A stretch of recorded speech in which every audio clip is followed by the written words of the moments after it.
crear una sociedad alternativa, antipatriarcal, antimilitarista y todo lo demás estaba por inventar, que han sido estos 45 años de inventar. Surgió ETA, todo el final de la dictadura, con todo lo que se movía a nivel político, nosotros optamos por traer estrategias de cómo la sociedad puede resolver los problemas que tiene para tener una buena convivencia, ¿no? Muchas veces decíamos, pero ¿cómo podemos hacer una propuesta que sea fruto de todas las personas? Pues desde el mundo de las ideas no va.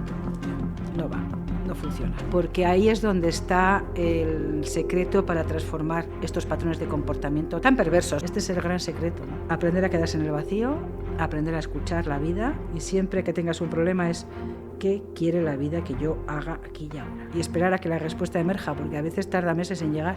Entonces, esto es hermoso, o sea, es hermoso de vivir. A mí se me están poniendo los pelos de punta. ¡Oh, oh, oh, oh! Hola a todos y todas, estamos aquí con Mabel Cañada de la comunidad La Cabe. De hecho, estamos aquí en La Cabe. ¿Cómo estás? Muy bien, muchísimas gracias. Genial. Vamos a hablar en este capítulo sobre la vida aquí. Vamos a hablar sobre grupos, sobre facilitación de grupos también. Pero sí que me gustaría, para la gente que esté escuchando esto y no conozca qué es La Cabe o de qué va este proyecto, que nos contestes a la pregunta de dónde estamos ahora mismo. Pues estamos en la comunidad de La Cabe, estamos en el norte de Navarra, es un pueblo pequeño, entre montañas. Llegamos aquí en el año 80, era un pueblo que estaba totalmente abandonado y el proyecto en realidad surge unos años antes, cuando muere Franco, hay una amnistía. Nosotros estábamos trabajando muy conjuntamente en un grupo de objeción de conciencia en Bilbao, este es un poco nuestro origen. Y en ese tiempo salen los objetores que estaban en la cárcel, los objetores que iban a entrar a la cárcel no entran, y entonces decidimos irnos a vivir al campo con este grupo de personas, que en ese momento éramos unas 14, 15 personas que estábamos en este grupo de objeción. Y nos vinimos a un pueblito de aquí, al lado, alquilamos un caserío, es un pueblo que se llama Usoz, y está a 3 horas de camino. Y desde ahí fuimos conociendo el entorno. Y conociendo el entorno vimos que había un pueblo abandonado que estaba en ruinas. Ahora están todas las casas levantadas, pero en su tiempo estaban todo lleno de ruinas, muchas zarzas. Había mucho ganado aquí. Y de hecho es una tierra que ha estado muy empobrecida por el exceso de pastoreo, ¿no? Y bueno, pues decidimos venir y ocuparlo. La verdad es que en aquellos tiempos tampoco se hablaba mucho de ocupación. Y nuestra ocupación fue como muy evidente. O sea, que no era nuestra intención abrir un nuevo campo de activismo que podría ser los movimientos ocupas, pero no, nuestra pretensión era vivir colectivamente, y sí que teníamos como un par de objetivos, que era ver si realmente se podía vivir sin jefes, sin policía, sin ejército, porque era un poco lo que pregonábamos cuando estábamos más en las acciones frente al gobierno militar o el gobierno civil, bueno, pues todas estas cosas que hicimos en aquel momento, ¿no? Y este fue nuestro origen. También porque queríamos experimentar lo que era vivir colectivamente. Siempre hemos querido vivir en comunidad, desde muy atrás, ¿no? Entonces, bueno, ya vivíamos en comunidad en Bilbao, en el barrio de Urtamendi. Hicimos un servicio civil sustitutorio del servicio militar, aunque no era legal, pero nosotros lo hicimos. Y de allí, de esa pequeña comunidad, nos fuimos a Usoz. En Usoz estuvimos 2 años y de allí vinimos aquí. Y ya, desde entonces ya hemos hecho 45 años, acabamos de cumplir hace nada, medio mes, ¿no? Y este es un poco el origen, ¿no? También, y preocuparnos por qué nos pasa a las personas cuando vivimos colectivamente. Porque uno de los problemas que sí que nos trajeron los objetores que estaban en la cárcel era que lo más difícil era aguantarse entre ellos. Eran muchos años en la misma celda, con las mismas conversaciones, entonces se les hacía muy difícil la convivencia. Y de hecho lo que empezamos a trabajar ya en aquellos tiempos era cómo apoyar a nuestros compas a tener buenas relaciones en espacios muy reducidos y de convivencia muy intensa, ¿no? Y ya empezamos a trabajar allí temas de comunicación, ¿no? También a nivel más práctico temas de ayuno, ¿no? Qué hacer cuando tienes que hacer una huelga de hambre o un ayuno voluntario, cómo cuidarnos. Empezamos con el tema de los cuidados, de la escucha activa. O sea, ya en ese momento ya empezamos a trabajar muchos elementos que a posteriori nos han sido súper útiles, ¿no? Y también veníamos de grupos de no violencia en una Euskadi muy revuelta, ¿no? Porque nuestra juventud empieza en los años 72, 73, ¿no? Ahí tenemos ya 20 años, ¿no? En los 70. Y entonces, en ese tiempo, Euskadi era una sociedad muy convulsa, ¿no? Fueron los últimos también juicios con penas de muerte a nivel del Estado, surgió ETA, Bueno, todo el final de la dictadura, con todo lo que se movía a nivel político, nosotros optamos por traer estrategias de cómo la sociedad puede resolver los problemas que tiene para tener una buena convivencia, ¿no?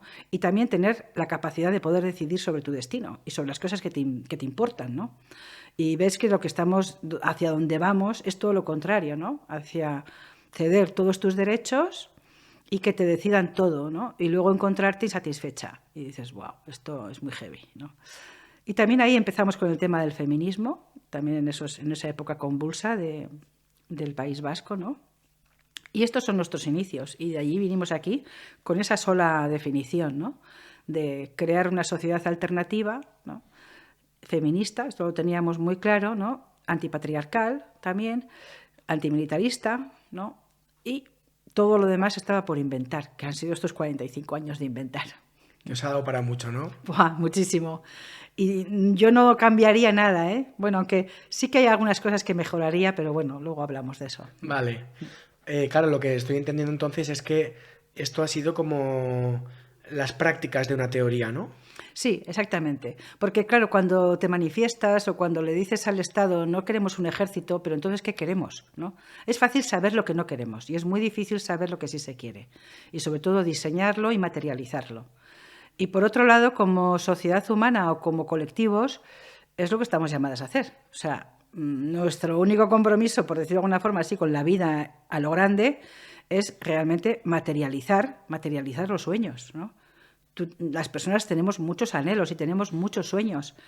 ¿Qué hace esta sociedad? Que para cada anhelo que tienes, en cuanto tú sientes algo, ya tienes una imagen que te ha puesto la publicidad de cómo lo puedes satisfacer.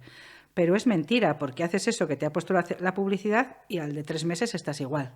Tienes ataques de ansiedad, no satisfaces tus anhelos, no sabes qué te pasa y vuelves a intentar hacer y a resolver y te compras otro coche y vas otra vez de vacaciones y te vas más lejos y tienes 5 novias y tal y cada vez más y más y nunca satisfaces tus anhelos, ¿no?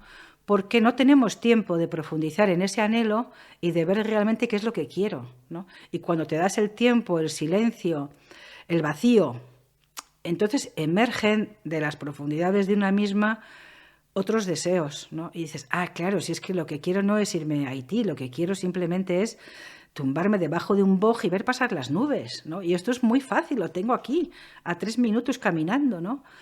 Y esto satisface porque de repente te das cuenta de que estás haciendo la vida tal y como la has soñado. Y tú te estás construyendo a ti misma como tal tú misma te has soñado a ti misma, ¿no? La persona que quieres ser para hacer aquello que has venido a hacer este mundo, ¿no? Y cada persona tiene, digamos, algo único que ofrecer. Todas y cada una de nosotras. Descubrir eso que me es único o poder ofrecerlo. Y esto es relativamente sencillo y te permite vivir en paz, ¿no? Que es algo que también anhelamos mucho, ¿no?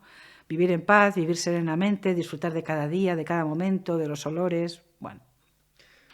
Lo que te estoy entendiendo entonces es como que quitas el ruido de tu vida, ¿no? Y cuando quitas el ruido puedes ver o puedes escuchar con claridad desde lo sencillo, ¿no? Te estoy entendiendo. Aquí una de las cosas que nos pasó al venir, claro, veníamos de mucho movimiento, de mucho activismo en la calle también, ¿no? Fuimos las primeras que hicimos encadenadas, que no hicimos encartelamientos, que nos disfrazamos de presos, que paseamos por todo Bilbao con nuestros carteles.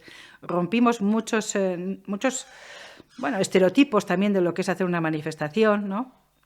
Y esto también nos dio una ventaja en el sentido de tener la capacidad de innovar, ¿no? De crearte a ti misma. Y cuando vinimos aquí, esto era todo silencio. Claro, ahora, por ejemplo, lo ves, hay muchos árboles, hay muchos pájaros. Cuando vinimos no había pájaros, no había árboles. Era casi como un pequeño desierto, ¿no? Las casas eran todas ruinas. Y estuvimos muchos años incomunicadas, porque además tampoco había acceso rodado, todo había que hacerlo caminando. Entonces venían pocas personas, mucho silencio, mucho vacío, ¿no? Pero esto nos dio la posibilidad también de profundizar mucho. Porque cuando haces una iniciativa de este pelo, voy a decir así, como en argot, ¿no? Hay mucha presión social también, muchas críticas. No sois suficientemente radicales, tendríais que hacerlo todo bien, no estáis pudiendo ser auténticamente feministas o antipatriarcales o antiautoritarias. Pues claro que no lo hemos sido, ¿no? Hemos hecho cantidad de errores, todos los que se podían cometer los hemos cometido. Pero no se puede construir algo sin cometer errores. Esto también es algo que hemos aprendido, ¿no? Incluso la primera vez que haces un tabique, pues probablemente comas muchos errores y al final se te tumbe y lo tienes que volver a hacer, ¿no? Incluso en ese nivel tan básico y tan práctico, ¿no? Entonces, bueno, pues nuestra construcción de nuestra pequeña sociedad y todos estos elementos que hemos ido trayendo, incluida la facilitación, ha sido fruto de esta experiencia, ¿no? Y de reflexionar mucho por qué esto no ha funcionado, ¿no? A veces nos quedamos en la superficialidad cuando trabajamos algún tema muy difícil, ¿no? Hacemos enunciados muy básicos, muy poco operativos, preguntas que no tienen respuesta. Entonces, el trabajo ha sido siempre como, ¿cuándo he sentido yo que no estaba haciendo las cosas bien? Porque en ese momento en el que la persona siente que se está yendo de su voluntad o que se está empezando a desviar, ahí es donde está la información. Y hablamos de sentir porque esa incomodidad nos va a llevar al punto en el que efectivamente hay una incomodidad, ¿no?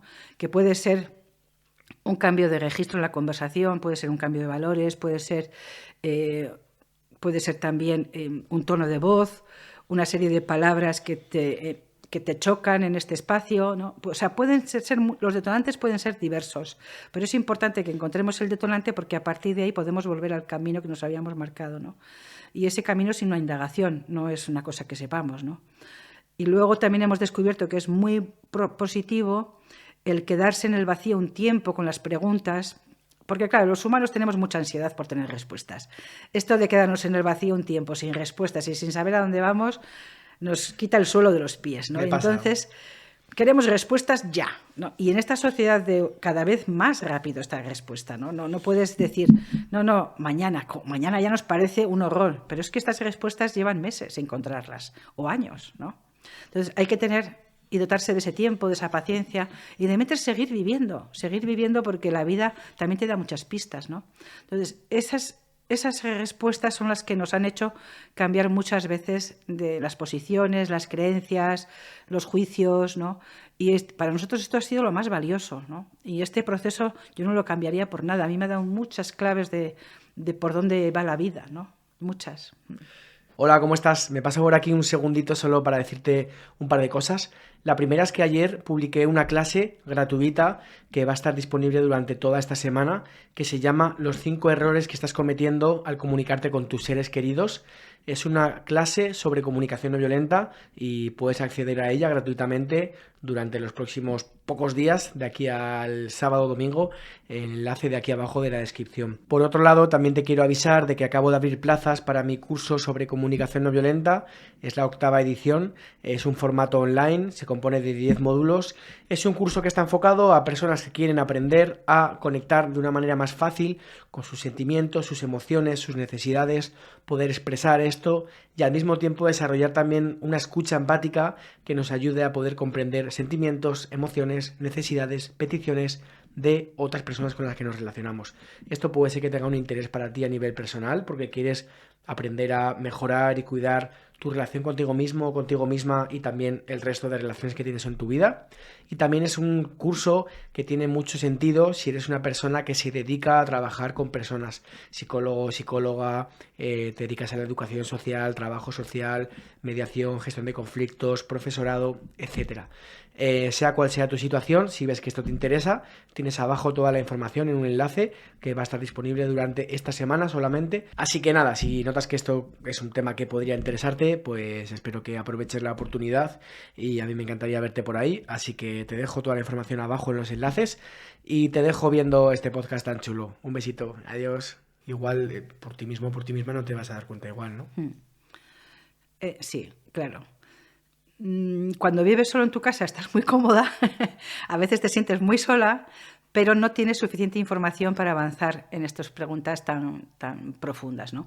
A veces las personas que viven solas pues recurren a los libros, a otras personas que han hecho experiencias, pero lo importante para poder realmente transformar en este momento los patrones tan viejos con los que estamos viviendo, necesitamos la comunicación y la relación. No solamente hablar, sino relacionarnos. Porque ahí es donde está el secreto para transformar estos patrones de comportamiento tan perversos, porque ya no podemos hablar de otra cosa. O sea, ya no, esto hace ya muchos años que sabemos muchísimas cosas a nivel de injusticia, no solamente relacional y grupal, sino también planetaria, y seguimos manteniendo ese nivel de injusticia. Y dices, no me lo puedo creer, o sea, lo de Gaza es inconcebible, o sea, tantas cosas que son inconcebibles y dices, o sea, ya no hay límites para la perversión, no hay ningún límite. Entonces, esto lo tenemos que poder traer a nuestros espacios colectivos y ver dónde está el momento en el que yo me permito empezar a trajinar con lo malo, podríamos decir, y permitírmelo. ¿Por qué me lo permito? ¿No? ¿Cómo puedo encontrar argumentos dentro de mí para permitirme hacer las cosas mal? Que mal es desde no recoger la mesa, ¿no? O dejar la lavadora 5 días en un cubo que apesta después, ¿no? A tener una mala respuesta, a tener un mal comportamiento con una criatura. ¿Por qué me permito esto, no? Entonces, ahí hay como unos velos que las personas nos vamos poniendo que de alguna manera, si no los contrastas en la relación y no los contrastas en el diálogo con las personas, te lo sigues permitiendo. Y llega un momento en el que desfasas totalmente. O sea, porque esta sociedad en la que vivimos te lleva a desfasar. Entiendo. ¿No? Y te promueve el que desfases. Entonces, simplemente al resistirse a esa promoción de que desfases y simplemente el hecho de permitirte abrirte a la comunicación con las demás personas y reconocer y pedir perdón de que efectivamente este comportamiento ha mantenido el abuso, ¿no? Ha sostenido el abuso, lo ha promocionado, ¿no? Estas son las cosas que necesitamos hacer. Y voy a ir un poco más lejos. Y aquí entramos un poco en el terreno de la facilitación, porque es de las cosas más valiosas que trae la facilitación, que es que para modificar los patrones de comportamiento que tenemos las personas y que los grupos legitiman, necesitamos cuestionar estos comportamientos en los espacios colectivos. Porque el campo energético que creamos cada vez que estamos juntas las personas, en cualquier lado, porque creamos un campo energético siempre, da igual que estemos en el bar, que estemos en una reunión, que estemos, siempre creamos un campo energético. Y en los espacios colectivos, cuando los grupos se reúnen a tomar decisiones y a indagar juntas y juntos, ese campo es receptivo a la transformación y al cambio. Porque si no cambiamos la información que tiene ese campo, no solamente no podemos cambiar los patrones de comportamiento, sino que sigue alimentando esos comportamientos de patrones dominadores porque entiende que eso es lo que el grupo quiere, porque no ha habido ninguna queja a ese comportamiento, ¿no? Y entonces, para cambiar eso necesitamos poner intención en esa indagación, confirmar que esto es lo que el grupo quiere como comportamientos generales, ¿no? Y ahí es donde también están estos acuerdos relacionales y estos acuerdos de cómo queremos convivirnos y vivirnos en el espacio colectivo, ¿no? Y cómo queremos que nuestra comunidad nos nutra.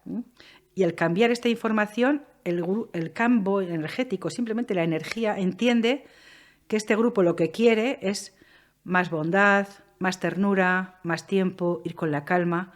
Y entonces cada vez que sucede lo contrario, sientes como un pequeño freno dentro, ¿no? De la misma manera que en la sociedad de la que venimos pasa lo contrario, ¿no? Cuando te haces más machito parece que tienes que poder gritar más y te lo permite, ¿no? Y sientes la necesidad de gritar más y de hacerte cada vez más pa, ¿no?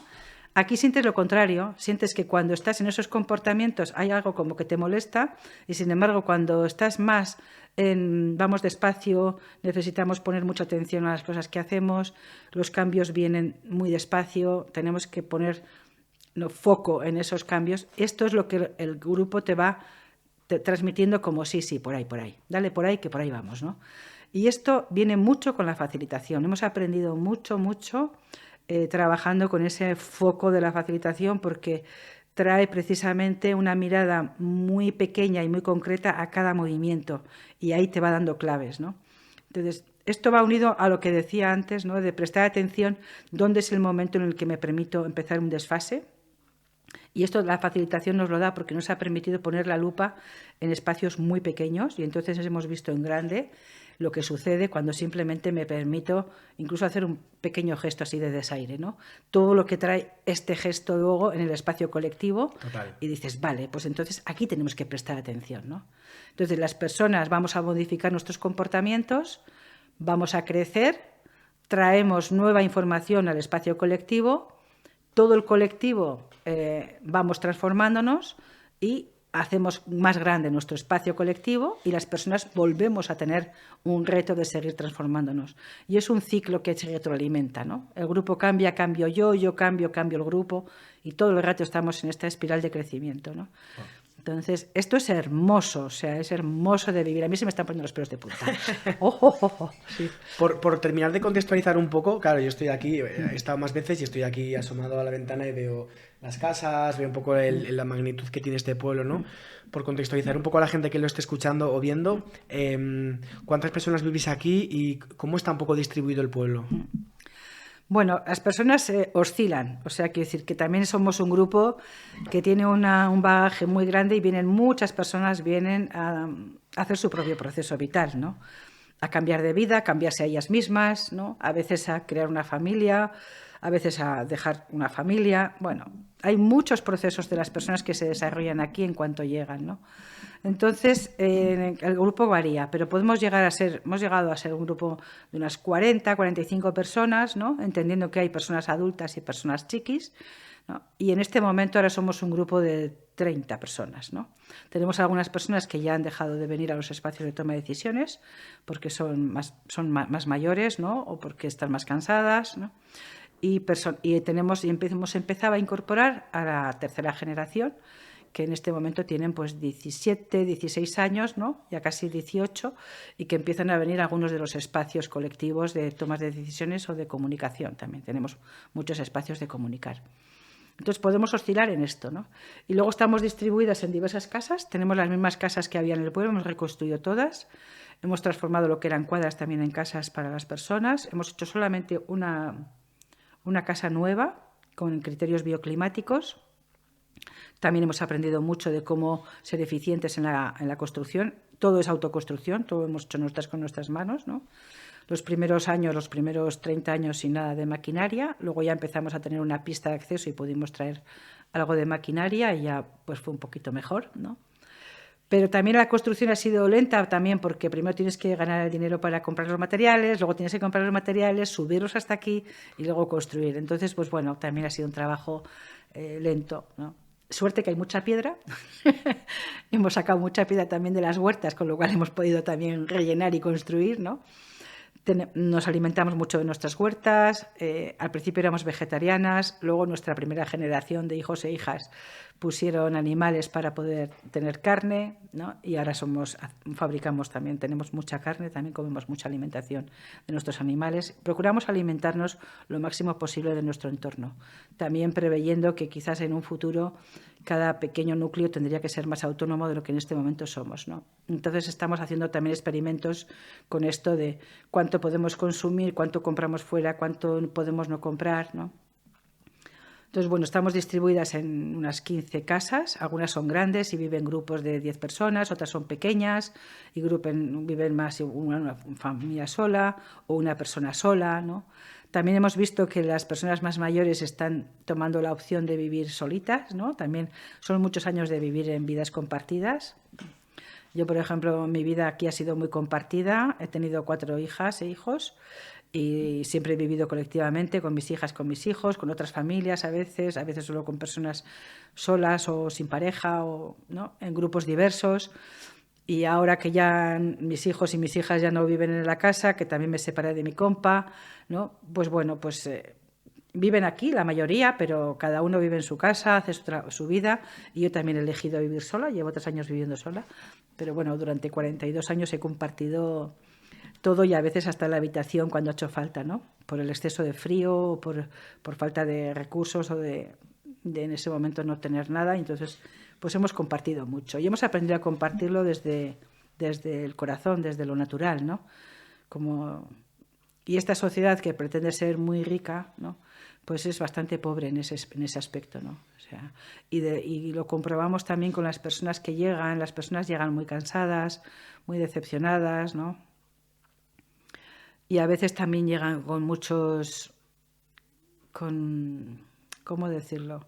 Con muchos vicios adquiridos de esta sociedad, ¿no? O sea, y no siempre podemos ofrecer todo lo que la sociedad ofrece, ¿no? O sea, cuando llegas aquí, claro, nosotros nos hemos construido las casas, la mayoría de las personas que vivimos aquí, y es algo que a la larga a cada persona le decimos, tarde o temprano vas a tener que construir una casa. No sé si va a ser la tuya, pero va a ser la de alguien, ¿no?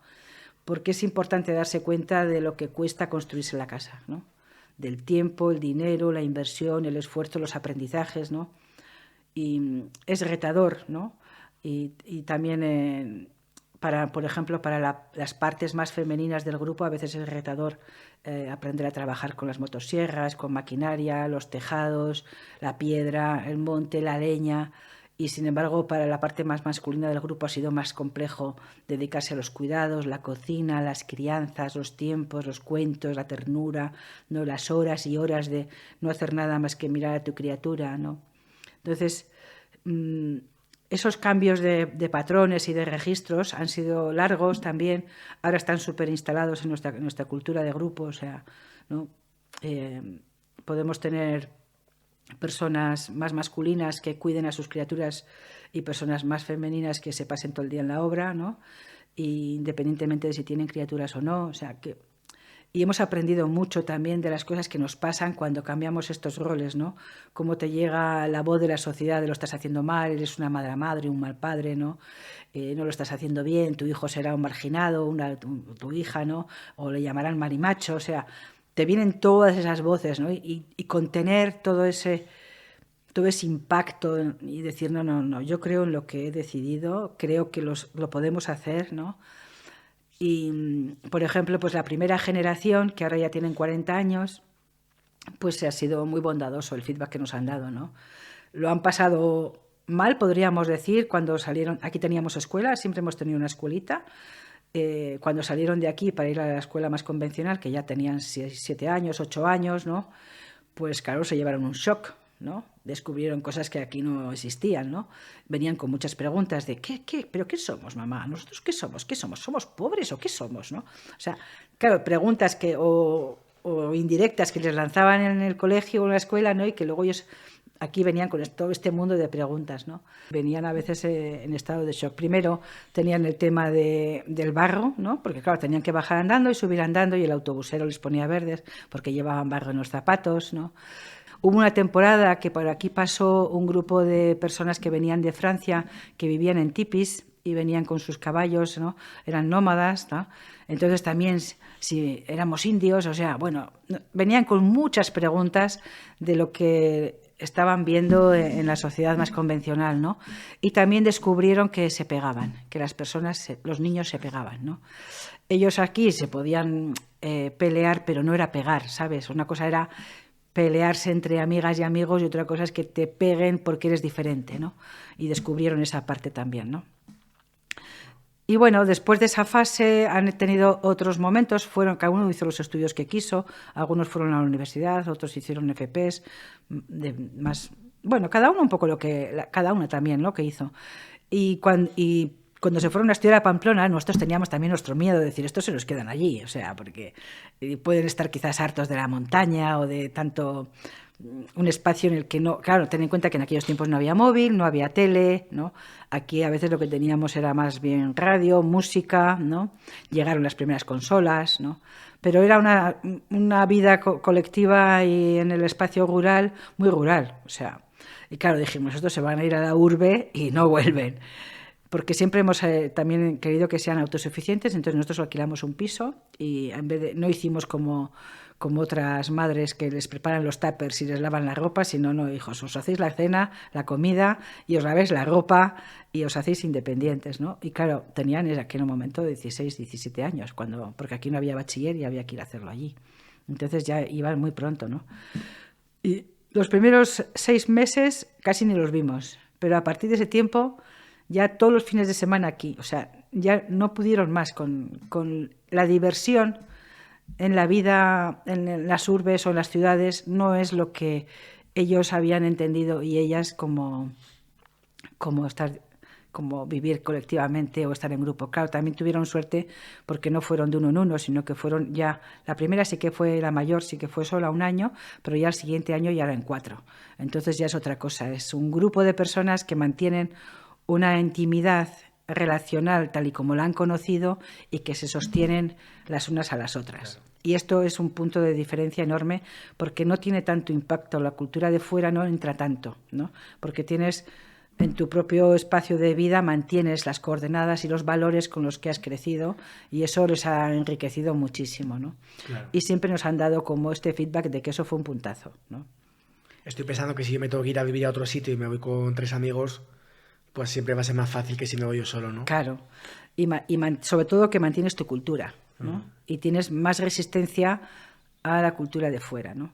Y la cultura de fuera, a no estar cohesionada, también tiene mucho impacto en lo individual, porque promociona mucho eso, pero en lo colectivo tiene menos impacto, porque no tiene tantos registros, ¿no? Y entra más difícil, ¿no? Entonces, bueno, esto fue un gran aprendizaje también para nosotras y de hecho hemos mantenido el tema de tener aquí una escuelita. Las niñas y los niños a partir de los 10 años ya van a la escuela de aquí, de Garralda, que también es 100% en euskera. También nos costó llegar al 100% en euskera, ¿no? Aquí tenemos muchas personas de procedencia muy diversa, o sea, no somos todas euskaldunas para nada, o sea, hay personas de muchas partes de España, pero también hay personas de fuera. Hemos tenido personas de Italia, de Grecia, también de Francia, ¿no? Entonces, bueno, entonces el euskera siempre ha sido un poco más marginal, pero por lo menos todas las niñas y niños lo han aprendido y lo siguen aprendiendo, ¿no? Y cuando nos movemos en los espacios colectivos más propios de Euskal Herria, pues por lo menos podemos estar presentes, ¿no? Cuéntanos, si quieres, cómo es la organización viviendo aquí en la CABE, cómo os organizáis. Vale, esto ha sido un gran reto también, organizarnos, ¿no? Y también encontrar espacios de toma de decisiones colectivas que realmente sean colectivas, ¿no? Y ahí hemos transitado por muchos de los problemas que tienen los grupos cuando no tienen ningún tipo de estructura, que es lo que suele pasar cuando empiezas con mucho entusiasmo, mucha voluntad, ¿no? Pero no creas acuerdos suficientes para sostener el cotidiano. Y luego, cuando el cotidiano se pone muy pesado, no hay forma de controlarlo, ¿no? Entonces, nuestro trabajo también a nivel interno ha sido como darnos cuenta de que necesitamos acuerdos relacionales, acuerdos para tomar las decisiones, acuerdos de tiempos, acuerdos organizacionales, y según hemos ido creciendo hemos ido ampliando este nivel de acuerdo, ¿no? Entonces, de no tener ningún tipo de estructura más que la asamblea, que claro, como no tienes más que eso, necesitas hacer muchas asambleas para poder tomar decisiones y que de alguna forma la información rule por todos lados y que las personas se sientan que pertenecen a un espacio, que son contempladas, que son importantes, ¿no? Entonces, claro, la asamblea tiene mucha carga y también presiona mucho a sus miembros para que respondan, ¿no? Y nos hemos ido dando cuenta de que esto no... Pero aún así hemos trabajado con ese sistema y por toma de decisiones por unanimidad casi 30 años, ¿no? Entonces, en los últimos 15 años hemos incorporado más información que nos venía de la sociocracia y de la facilitación, ¿no? Como toma de decisiones en espacios de círculos más repartidos. También esto hace que no se monopolice la información y que no se monopolice tampoco el poder, ¿no? Y nos ha ido muy bien, nos ha gustado mucho. Y nosotros hemos creado, en un principio creamos una estructura de 6 pétalos. En ese momento el grupo era bastante numeroso, éramos casi 25 personas adultas en la asamblea. A la asamblea le quitamos la toma de decisiones, salvo las decisiones muy estratégicas, y todo lo demás lo derivamos a los diferentes pétalos, ¿no? Y dentro de los pétalos tenemos un sendari o una sendari, que son las personas que son como... Es una palabra euskérica que viene a ser entre guardiana y cuidadora, ¿no? Zaindu es una despedida normal de cuídate, ¿no? Zaindu, vale, ¿no? Y Zaindu como rol pues tiene que ver con este formato de ser una guardiana cuidadora, ¿no? Okay. Y estas guardianas cuidadoras conformaban la corola de la flor, ¿no? Y con este sistema nos hemos ido organizando durante los últimos 10 años, 11 años. Y estos 2 últimos años, como somos un grupo un poco más pequeño en lo que es la toma de decisiones, pues nos hemos reducido a 3, y son 3 troncos, 3 emborras, ¿no? Y tenemos un EROA que sería como el núcleo, ¿no? Y entonces ahí nos hemos repartido todas las áreas tanto de trabajo como de gestión, como de toma de decisiones, como de cuidados, ¿no?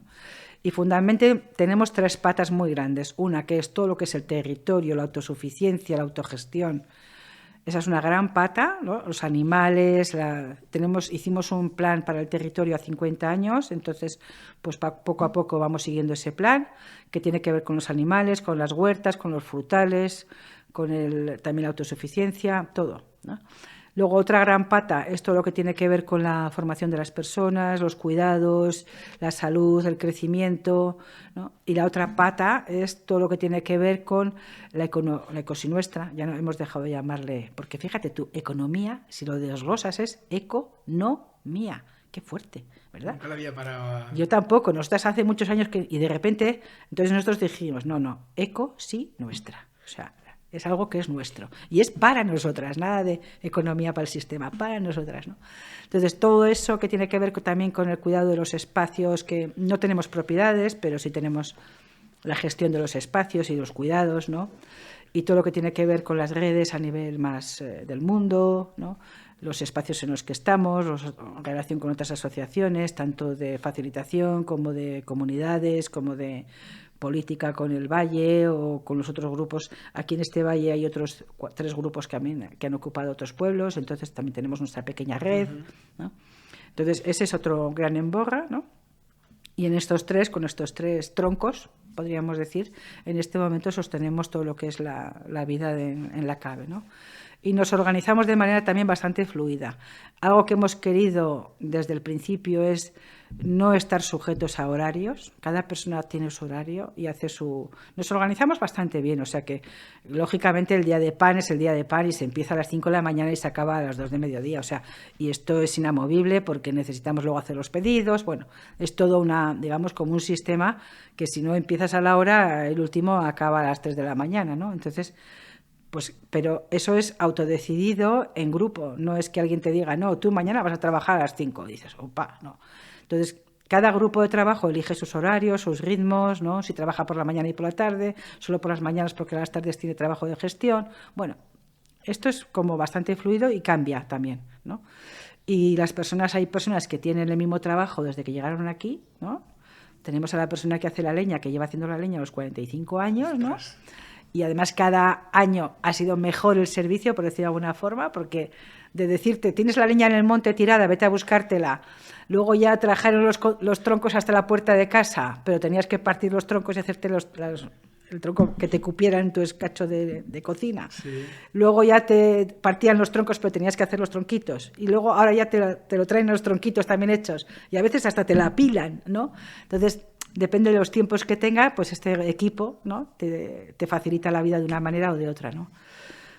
Y hay personas que, sin embargo, no soportan estar en el mismo trabajo un año, o sea, necesitan cambiar y activarse y aprender cosas nuevas, ¿no? Hombre, es que te iba a decir que yo estuve en una casa viviendo hace un par de años que me tocó ser el de la leña y al mes dije, oye, yo quiero limpiar el baño también o fregar platos o algo porque estoy ahí todo el día haciendo leña sí. ¿No? Entonces me imagino 45 años y si te gusta puede ser la caña, pero ¡buah! Claro, y además es que son 15 hogares, es la panadería que funciona con horno de leña, o sea, la cocina comunitaria consume leña como por un tubo, claro, ¿no? Y cada vez que tenemos eventos o nosotras mismas en la Casa Suscar, que tenemos otra sala parecida a esta, que es más para el público, ¿no? Esta es más nuestra sala más íntima, pues allí también la chimenea consume leña, claro, todo un trapo, o sea, que aquello es enorme. Y tenemos suerte de tener mucho territorio, ¿no? Pero si no, dices, madre mía, si tendríamos que comprar toda la leña que consumimos, sería un dineral, ¿no? Un dineral.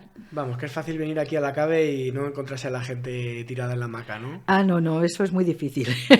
Eso es muy difícil, sí. Y eso que estamos en un proceso de decir, vamos más despacio, ¿no? Uh-huh. Porque, por esto que te comentaba antes, ¿no? Por la necesidad de que los cambios de patrones al final son gestos muy pequeños para que realmente el patrón cambie, ¿no? Al final son, pues eso, es dejo la azada y te miro, tú que estás conmigo quitando hierbas, ¿no? Y dejo la azada y voy a beber agua, ¿no? O dejo el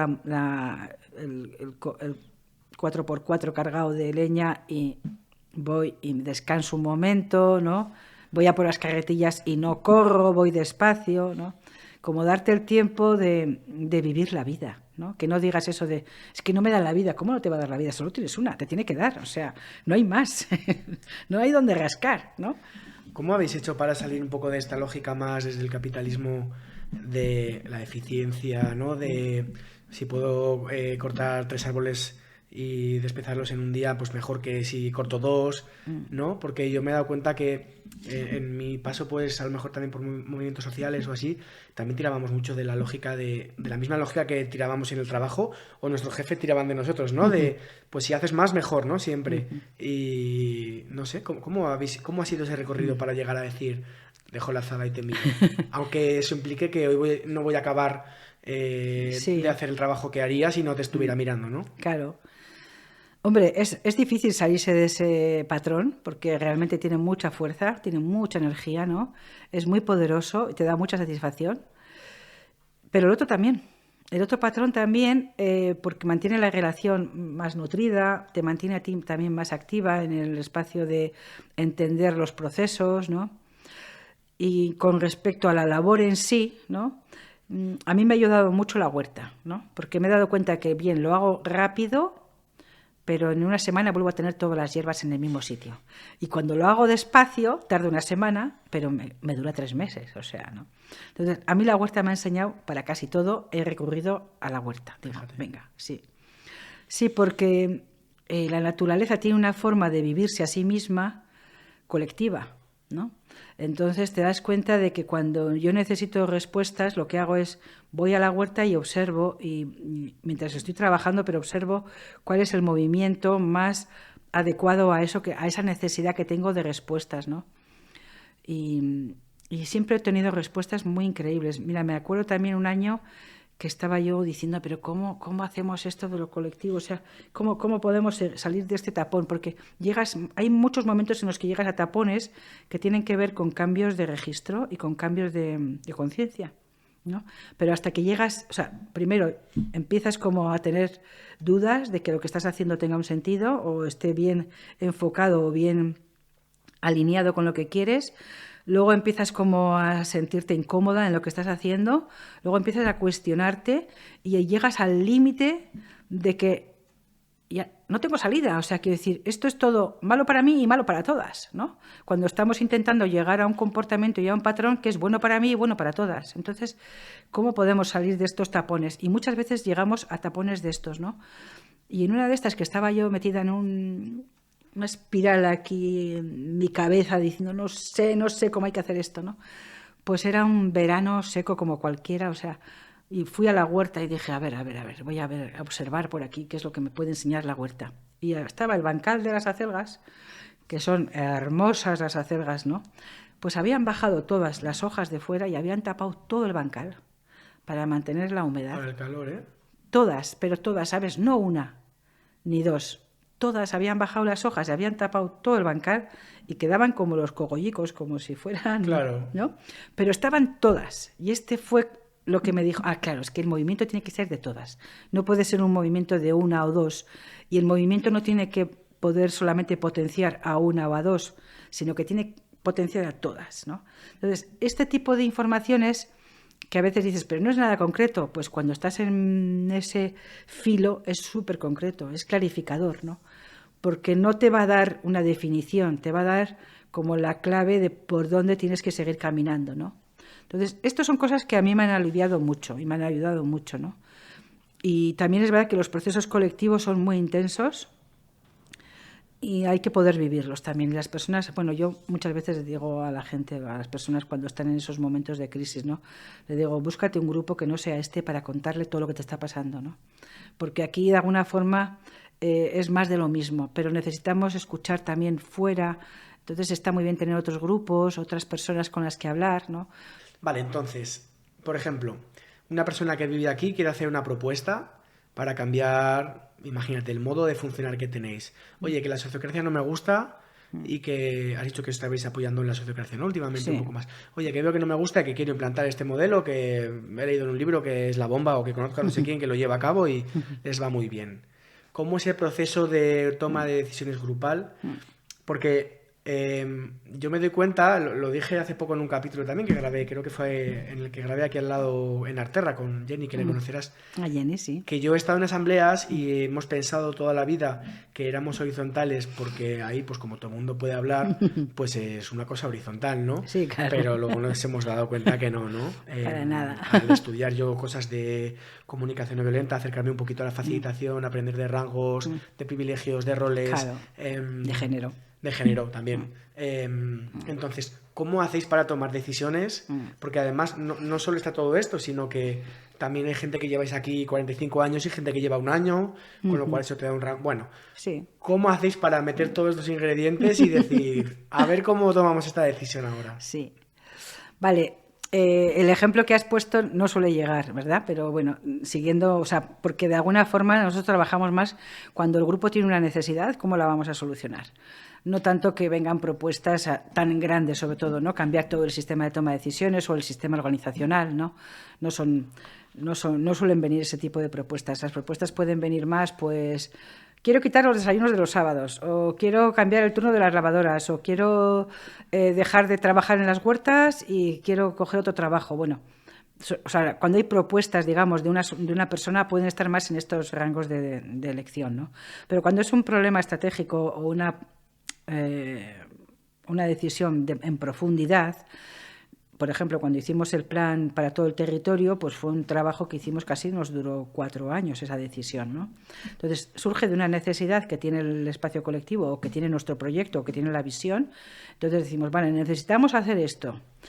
Entonces, lo primero que hacemos es recoger mucha información de lo que es las personas, cómo nos imaginamos que esto, qué quiere decir esto, ¿no? ¿Qué quiere decir esto? ¿Qué contenido tiene?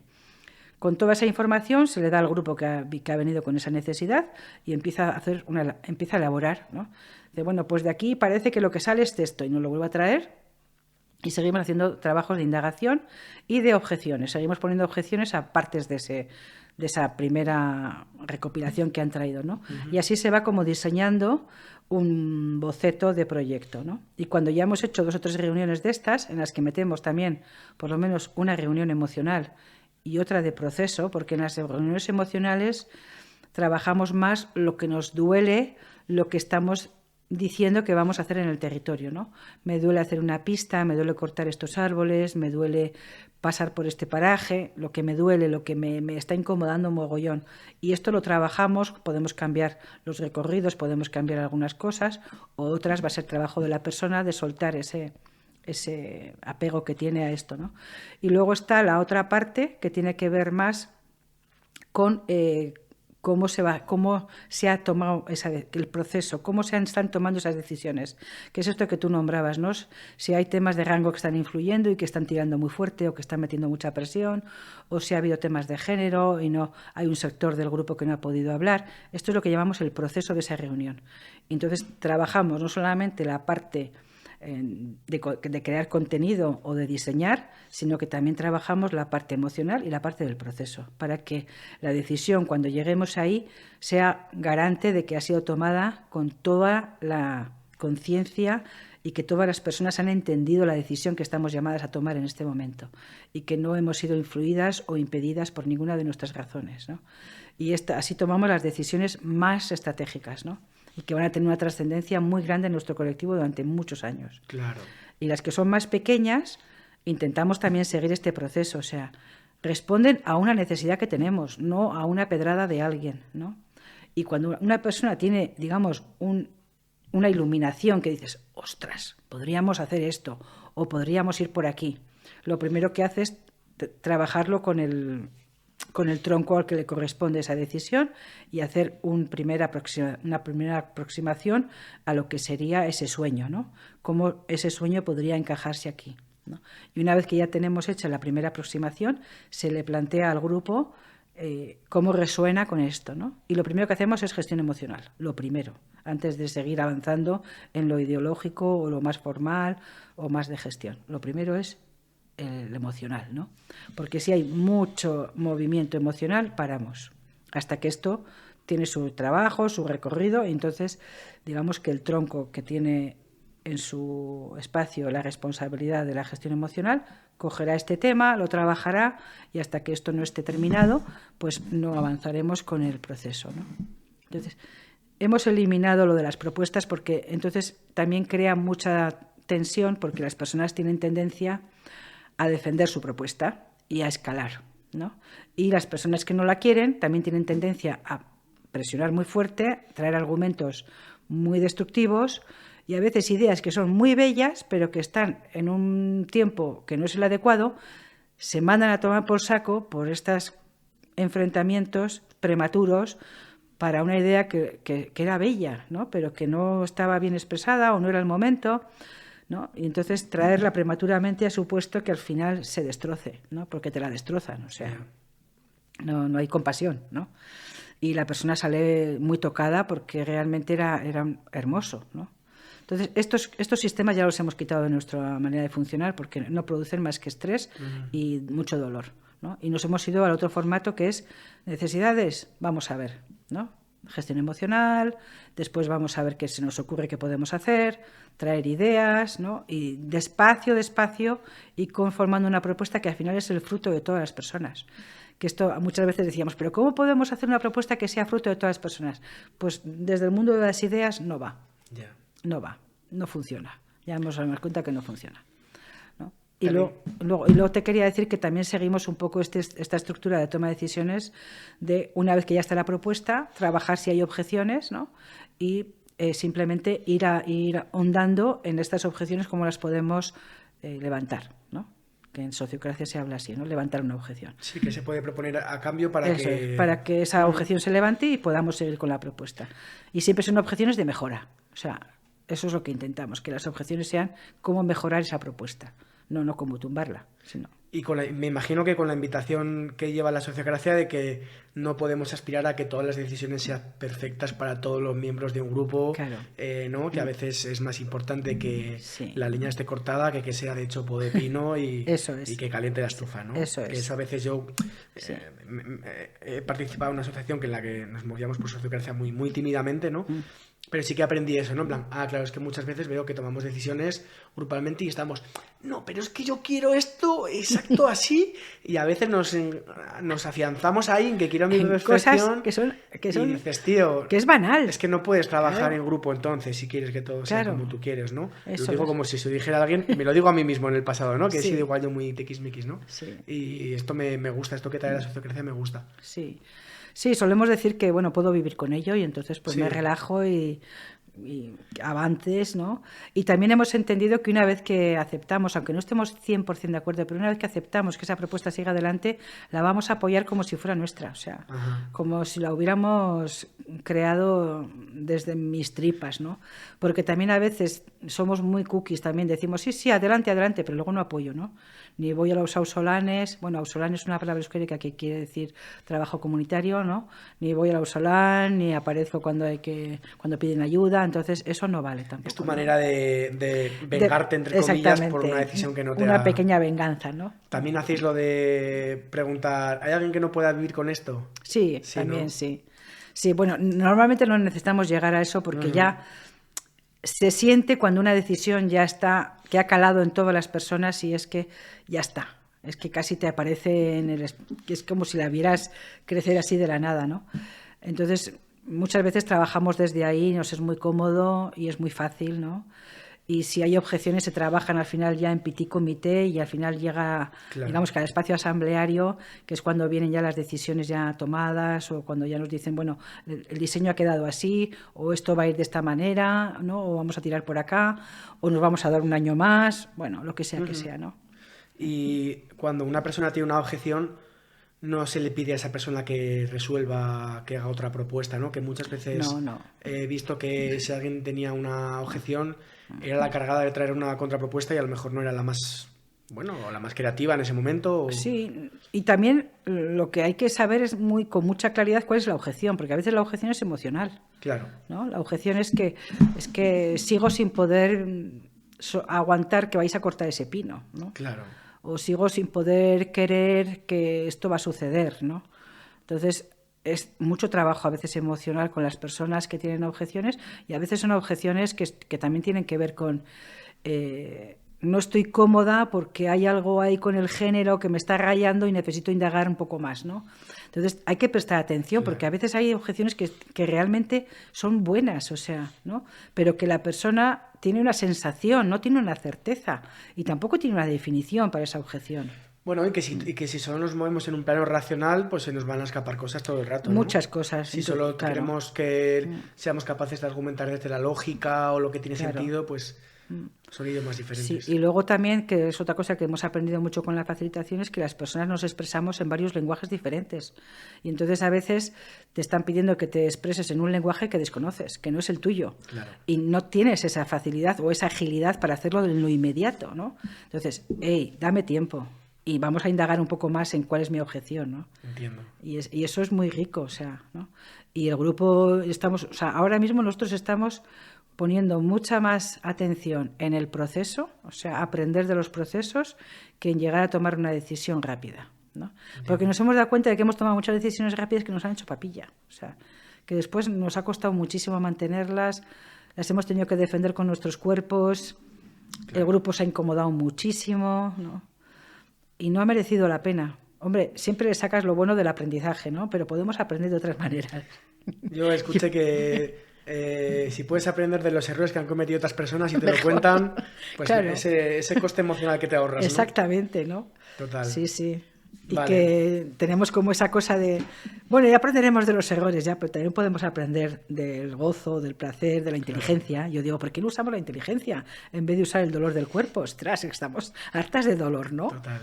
Vamos a usar la inteligencia. O sea, A ver, porque tengo mucha curiosidad en cosas, también preveyendo un poco en gente que puede estar viendo esto, y a la vez va a sonar la campana de comer en 20 minutos, así que a ver cómo Vamos, hacemos. sí. Pero sí que hay una pieza fundamental por la que te quiero preguntar, y es la resolución de conflictos, porque a nivel grupal es lo que yo más veo que hace que proyectos se vayan a la mierda. hablando Muchísimos, claro, ¿no? muchísimos, sí. Entonces, aquí estamos hablando después de 45 años de decir, oye, ¿y por qué no vamos ahí y arreglamos una casa? Ya sé que no puedes de repente decir 3 frases y que la gente diga, wow, ¿cómo lo hacen y la cabe? Pero, ¿cuáles dirías que son las claves en las cuales os apoyáis para resolver los conflictos que suceden? Que me imagino que en un lugar en el que convives con gente, pues sucederán inevitablemente. Muchos conflictos, sí. Sí, hemos tardado también muchos años en encontrar respuestas a esto de los conflictos, ¿no? Y también, o sea, nos hemos dado cuenta de que un conflicto, si lo coges en cuanto empieza a emerger, es mucho más fácil de resolver que cuando ya ha escalado y escalado y escalado, ¿no? Y bueno, no hay recetas, efectivamente, para este tema, no hay recetas, depende mucho qué es lo que está en juego, ¿no? Si lo que está en juego es la relación, si lo que está en juego es el territorio, si lo que está en juego es la, digamos, como los recursos, la pertenencia, ¿no? ¿Qué es lo que está en juego en ese conflicto? Es lo primero que necesitamos indagar. Y luego trabajar mucho el espacio emocional, o sea, porque los conflictos a veces escalan simplemente porque no me he trabajado este conflicto a lo largo de toda mi vida, ¿no? Y me creo que por tener 45 años o 50 años ya me lo sé, pero es mentira, no sé nada, o sea, soy un pibito, ¿no? En este tema de los conflictos. Somos muy incapaces de bajarnos de nuestro burro, o sea, ¿no? Y muchas veces lo que te das cuenta es de que en realidad no quiero resolver, lo que quiero es venganza, ¿no? Y lo de que se resuelva o no me da exactamente igual. Entonces, lo primero es avanzar un poco en el conflicto y ver si realmente las personas están en disposición de querer resolver el conflicto o lo que quieren es que la otra persona desaparezca del mapa, ¿no? Y a poder ser con mucho dolor. Y esto es súper triste y a la vez es lo que hay. Y cuesta mucho salirse de este patrón, ¿no? Vamos a suponer que nos hemos salido de este patrón y que estamos en un patrón más colectivo de decir, venga, vamos a ver lo que está pasando. También es cierto que nosotras todos los conflictos, aunque sean personales, los trabajamos a nivel de grupo, porque entendemos que también el grupo tiene algo que nombrar y también tiene una parte de responsabilidad en haber dejado que la situación llegue hasta ese punto, ¿no? Y aquí hay una línea muy fina entre lo que es personal y privado y lo que es colectivo y público. Y se nos llena la boca cuando decimos que lo personal es político, pero luego no dejamos entrar al grupo en eso que llamamos que es político, ¿no? Porque si yo te reclamo a ti que prestes atención a tus comportamientos como persona, que son privados, que son en lo íntimo, pero que son públicos, puesto que lo estás haciendo en un espacio colectivo, ¿no? Entonces, y te estoy llamando la atención para decirte, mira, ese tipo de comportamientos luego tienen unas consecuencias, ¿no? Y ya están teniendo consecuencias, porque las personas que estamos cerca tú y yo estamos empezando a sentirnos muy violentadas por esos comportamientos, ¿no? Y necesitamos que hagas algo con ello y lo vamos a hacer juntas, ¿no? No te vamos a dejar sola, lo vamos a hacer juntas. Pero aún así cuesta que la persona acepte que necesita ver colectivamente qué parte de sus comportamientos que colocan en el espacio de lo público, también de lo privado, pero también de lo público, están causando daño. Y vamos a imaginarnos que también hemos llegado a ese punto, ¿no? Entonces ya tenemos 2 puntos ganados, ¿no? Que son los más difíciles. Luego el tema está en hacer un proceso con las personas y con el grupo, ¿no? Y el grupo no va a dejar sola a ninguna de las personas, y aún así se van a sentir solas porque es un proceso de transformación personal. Y no hay vuelta de hoja.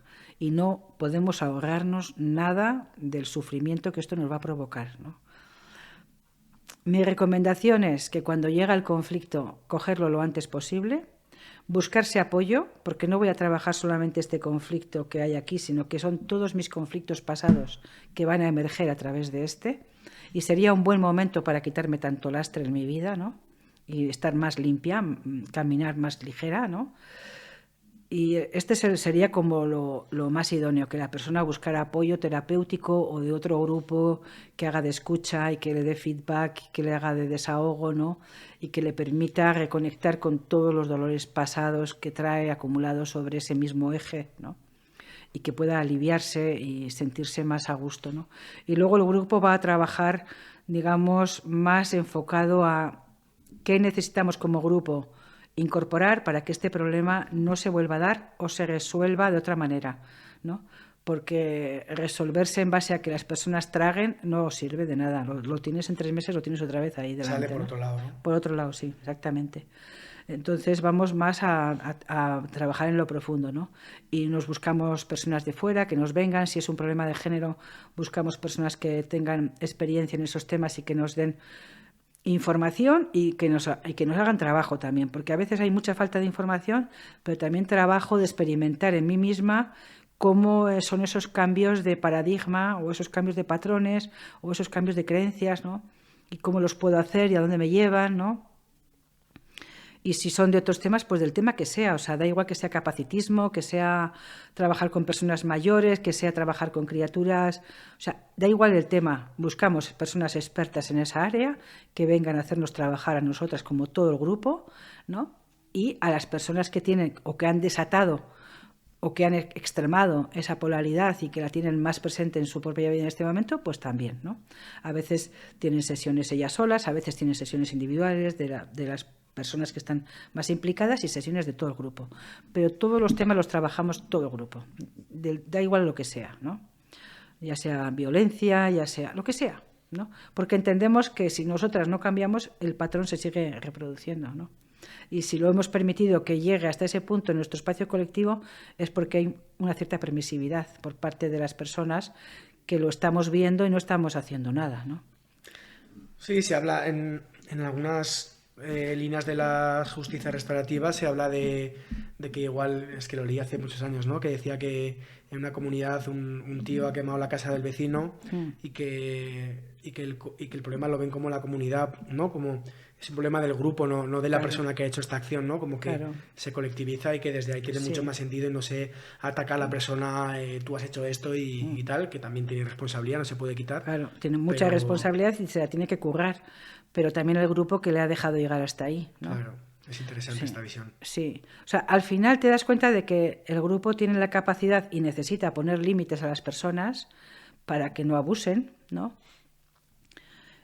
Pero el poner límite a una sola persona es muy, muy complejo porque le culpabilizas de algo, ¿no? Entonces el grupo cuando necesita poner un límite nos lo ponemos todas, por decirlo de alguna manera, y nos lo curramos, ¿no? Para que todas cambiemos ese comportamiento, porque en un grado o en otro todas lo tenemos, ¿no? Solamente que y porque lo tenemos, hemos permitido que eso escale hasta ese punto y que de alguna forma haya una persona que se haya cogido tantísimo poder como para usarlo de esa forma, ¿no? Son más difíciles los comportamientos más íntimos, ¿no? En relaciones entre personas, entre parejas, ¿no? Entre padres e hijos, madres e hijas. Esas relaciones que son como más íntimas y que llevan muchos siglos estando reducidas a un espacio de mucha intimidad, son más difíciles de traer al espacio colectivo, ¿no? Pero poco a poco también vamos llegando también a esos espacios, ¿no? Has nombrado herramientas como la sociocracia, la facilitación. ¿Qué otras herramientas habéis echado mano de ellas en estos años para, bueno, pues para haber llegado hasta aquí, ¿no? De una manera un poco más cariñosa. Bueno, nosotros empezamos a buscar ayuda ya desde muy temprano, ¿eh? Ya en el año 93, 94 ya empezamos a buscar ayuda terapéutica, voy a decir, ¿no? Para todo el grupo, no para una sola persona o dos, sino para todo el grupo. Y ahí encontramos muchas respuestas de algunos terapeutas que nos dijeron, no, si no creéis en los jefes, yo no puedo ir a ayudaros porque no puede funcionar, ¿no? ¿Porque no le ibais a dar la autoridad para ello? No, porque nosotros queríamos trabajar que aun no queriendo jefes en nuestra estructura colectiva, los teníamos, ¿no? O aun no queriendo líderes que acumularan mucho poder, existían, como les pasa a todos los movimientos sociales. Claro. No lo quieren, nos llamamos horizontales, pero luego surgen. Total. Y se mantienen, ¿no? Entonces, ¿cómo queríamos trabajarnos eso para poder realmente crear una estructura horizontal y de iguales, que era lo que soñábamos, ¿no? Entonces, los primeros nos dijeron que si no creíamos en jefes o líderes, que ellos no nos podían ayudar. Luego encontramos un terapeuta que sí que nos ayudó bastante. Y finalmente recurrimos a comunidades que hay en Europa que llevan más años que nosotras, ¿no? Y entonces con estas personas hicimos mucho trabajo muy humano, muy de las emociones, ¿no? Hicimos muchas sesiones de trabajo colectivo, de la comunicación no violenta, o sea, cosas que habíamos oído hablar pero que no sabíamos materializar en nuestro grupo y que no teníamos quien nos lo enseñara, por decir de alguna forma, ¿no? Y estas personas nos trajeron mucha información y estuvimos trabajando con ellas muchos años. De hecho, todavía de vez en cuando vienen, cuando tenemos así problemas muy heavies, buscamos personas, porque claro, somos muy sabias y sabemos también cómo ningunear a cualquier facilitador. O sea, esto lo tenemos clarísimo. Entonces, nosotras necesitamos facilitadoras de mucho rango que no nos dejen ningunearles, ¿no? Porque también existe, ¿no? Y entonces de vez en cuando todavía les decimos, oye, veniros para acá, que necesitamos que nos deis un rapapolvos, ¿no? Entonces, más cosas que hemos incorporado, pues bueno, la comunicación no violenta, la escucha mucho, la gestión emocional, porque también hay que tener en cuenta que veníamos de un movimiento muy político, en una época muy política, que todo esto que te hablabas de las emociones, del amor y todas estas cosas era como, ¡puf!, huíamos como de la peste, ¿no? Y al final, bueno, te das cuenta de que en realidad no hay otro camino que no sea el del amor. Es que no hay otro. Yo me lo he buscado por activa y por pasiva. De alguna forma he renunciado y he reprochado muchas veces todo lo que había hecho y trabajado porque me volvía a encontrar ahí con el amor delante y digo, me cago en la mar otra vez qué pesado, ¿no? Pero al final no hay otra. O sea, o amas lo que haces y amas los procesos y amas todo lo que pasa o te amargas la vida. Esto es así, ¿no? Entonces, hay que amar hasta el dolor, hay que amar hasta el problema, hay que amar el barro, hay que amar la lluvia, hay que amar el viento, hay que amar todo lo que pasa, ¿no? Y entonces, en vez de vivir sufriendo, vives gozando. Porque es lo que hay al final, porque ¿no? no hay otra cosa, claro. O sea, al final no hay otra cosa, ¿no? Y es que los humanos nos empeñamos en cambiar hasta el clima y dices, tranqui, o sea, menos mal que todavía no podemos decir, cielo, cúbrete, porque estaríamos todo el día, ¿no?, como esas imágenes de los magos cuando empiezan a pelearse en los dibujos animados, toda la humanidad haciendo lo mismo, ¿no? Que haga sol, no, que lluevas, no, que haga frío, no, que nieve. No. Entonces, te das cuenta de que en realidad las personas todavía somos muy infantiles, estamos en mantillas de lo que sería una construcción colectiva, claro, de personas desde su ser profundo, ¿no? Desde saber por qué estoy aquí, qué dones tengo para aportar, ¿no? Poner a disposición todas mis habilidades, mis dones, mi sabiduría al servicio de lo colectivo, ¿no?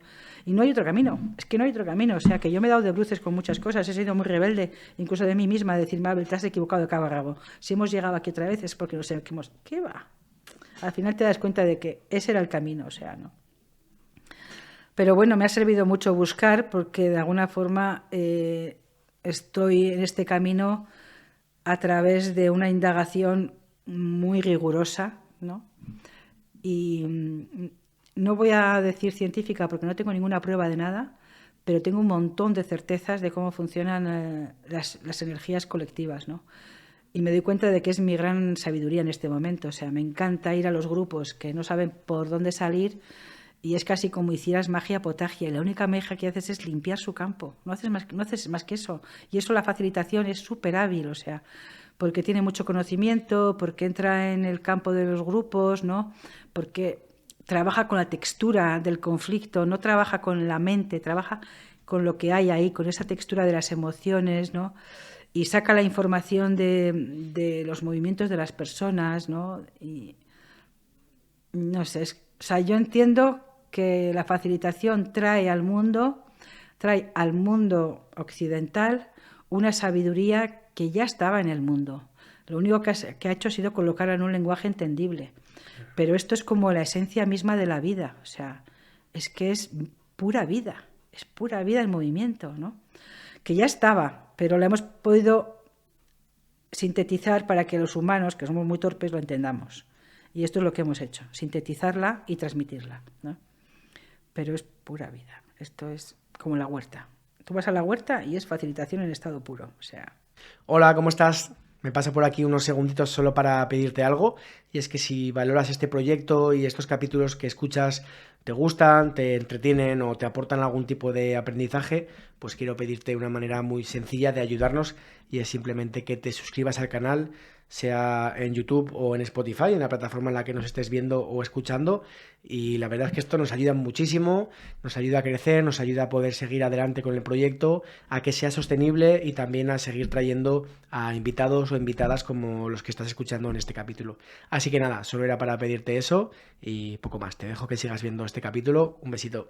Adiós. Claro, porque aquí en estos 45 años habéis aprendido un montón sobre grupos, sobre facilitación, tanto que también ofrecéis formación sobre facilitación aquí en la CABE. La hacemos, sí. También hacéis formación fuera o os desplazáis a facilitar otros grupos que necesitan apoyarse en estas herramientas, ¿no? Sí, sí. Hemos ido haciendo como este diseño de lo que es la facilitación en completo, que sería un nivel básico, que son 8 módulos, un nivel medio, que son otros 8 módulos, y luego el avanzado, que ya son trabajos que hacen las personas mentorizados, ¿no? Entonces, nosotros hacemos aquí esas dos formaciones, también las hacemos a veces compartidas con Arterra, porque trabajamos conjuntamente, ¿no? Y así no es tanto peso, porque claro, si no son 8 y 8 días, son 16 fines de semana. Entonces, bueno, pues con Arterra nos compartimos estos fines de semana. También trabajamos fuera, ¿no? A veces hemos ido a hacer toda la formación a otro lugar, porque a veces es más fácil desplazar una persona que no que 25 vengan aquí. Si toda una comunidad o todo un conjunto de grupos quieren hacer una formación allí, a veces también nos desplazamos, ¿no? En función de cómo sea, bueno, hay muchas cosas que mirar, pero lo hacemos también. Y sobre todo lo que hacemos es trabajar con los grupos, o sea, porque nos damos cuenta además de que los procesos son bastante similares, que casi todos los grupos pasan por los mismos procesos en los mismos tiempos, ¿no? Y los grupos que están más, que son más de largo recorrido y que son más estables, al incorporar personas también tienen algunos procesos difíciles ahí, pero el grupo es más estable porque ya tiene un recorrido, tiene una estructura que lo sostiene. Pero cuando son grupos nuevos, que todas las personas han llegado a la vez, ahí muchas veces tiemblan, al tercer año tiemblan, porque todos entran en el mismo vorágine interior de cuestionamiento y se piensan que se están volviendo locos, ¿no? Entonces, ahí es un momento muy delicado que está muy bien que haya sostén, ¿no? Claro. Y esto son cosas que solemos hacer. Vale, pues dejaremos en los enlaces la información para quien quiera echarle ya un vistazo. Sí, normalmente en la web lo publicamos con tiempo, sí. Vale. Y por si hay personas que sean de Euskal Herria, aunque nosotros no lo hacemos en euskera, pero sí que con el tiempo hemos conseguido que en Bilbao y en Donosti se hagan también esta formación en euskera, por lo menos todo lo que es el primer nivel. Luego ya a hacer el segundo nivel suelen venir aquí, pero por lo menos ya hemos conseguido que haya un nivel 100% en euskera, con toda la documentación también en euskera, que también es importante. Hay gente que seguro que está encantada con que esto exista, ¿no? Ha avanzado, sí. Okay. Ha costado muchos años imponerlo, pero ya está estable. Pues mira, Mabel, creo que me quedaría preguntarte, por ejemplo, temas de cómo es cuando alguien quiere venir a este grupo, porque sé que recibís muchas solicitudes. Quería preguntarte también cómo es cuando alguien deja el grupo. Quería preguntarte también cómo es la crianza, cómo es hacerse mayor en un lugar en el que, bueno, pues las calles no están asfaltadas y no hay un ascensor y que yo sepa no hay ningún ascensor, Ay, no. ¿no? Todo eso. Pero creo que si la gente ha llegado hasta aquí y le ha gustado, que nos lo dejen en comentarios en plan, sí, otro día quedáis y habláis de esto, otro. Vale. Y lo que sí querría preguntarte para cerrar es... Joder, la verdad es que a mí o sea, llevo conociendo este proyecto mucho tiempo, he venido alguna vez, hablar contigo también pausadamente me inspira mucho y lo que me gustaría preguntarte para cerrar es, tú mirando atrás, en esos 45 años hacia atrás, ¿no? O más desde que, porque una idea no se te ocurre hoy y la llevas a cabo hoy, ¿no? Desde que se sueña eso y ahora mirando atrás, ¿no? Viendo, no sé, pienso, si te asomaras aquí y ves todos los tejados que se ven, todo lo que has contado, todos los aprendizajes, todo lo que se ha llevado a cabo, no sé, ¿qué se te mueve por dentro, ¿no? ¿Cómo te sientes tú observando, ¿no? Esto que habéis creado. Pues mira, a mí la verdad es que a veces me parece un pequeño milagro, sí. Y también me doy cuenta de que, claro, yo llevo aquí 45 años viviendo y que me parece normal, ¿sabes? Esto es una normalidad, ¿no?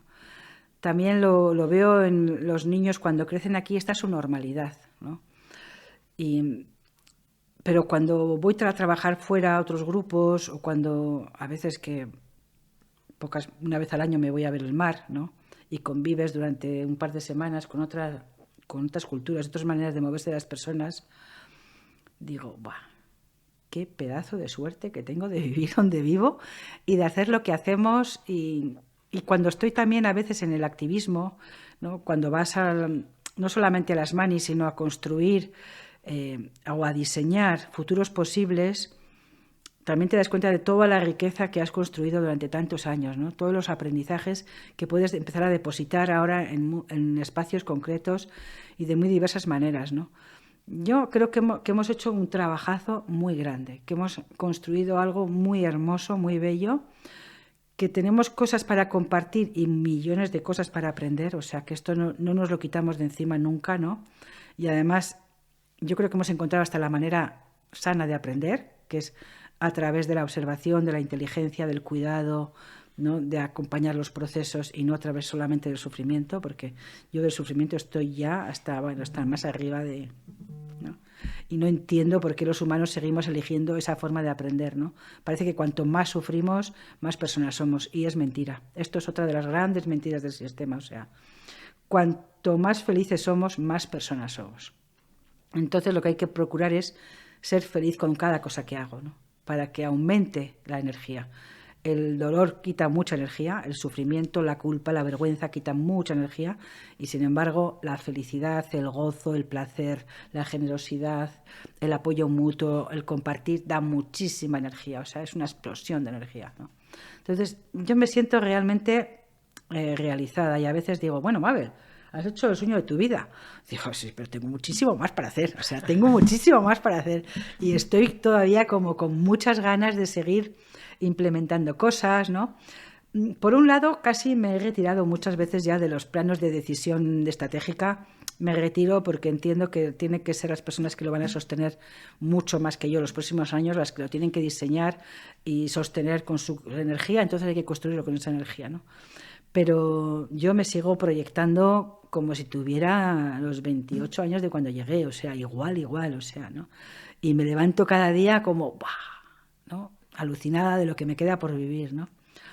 Entonces, aprender, ¿no? Y encontrar la manera en la que mi forma de aprender sea amable conmigo misma y con las demás personas, ¿no? Este es el gran secreto, ¿no? No hay que darle muchas más vueltas, o sea, aprender a quedarse en el vacío, aprender a escuchar la vida, responder a lo que la vida te ha preguntado y no a cualquier pedada que se te ha ocurrido en ese momento, ¿no? Y estar ahí centrada, o sea, y siempre que tengas un problema es ¿qué quiere la vida que yo haga aquí y ahora? Y responder a esto y esperar a que la respuesta emerja, porque a veces tarda meses en llegar, ¿no? Pero una vez que llega, ya está, tirar, ¿no? Y dejarte columpiar por ella también y dejarte mecer por ella. Y puedo decir, y esto a través de la experiencia propia, que es una manera de aprender muy hermosa, ¿no? No quiero decir que no haya dolor, pero el dolor es vivible, ¿no? Es como, simplemente es como cuando eres pequeño y creces y te duelen las rodillas y te duelen las muelas y te duele el ojo, pero creces, ¿no? Pues esto es lo mismo, es un pequeño dolor para crecer. Y luego lo que hay detrás siempre es brillante, brillante. O sea, yo muchas veces lo digo en los grupos a los que voy. O sea, no os resistáis al cambio. Todo lo que hay detrás del cambio es maravilloso, ¿no?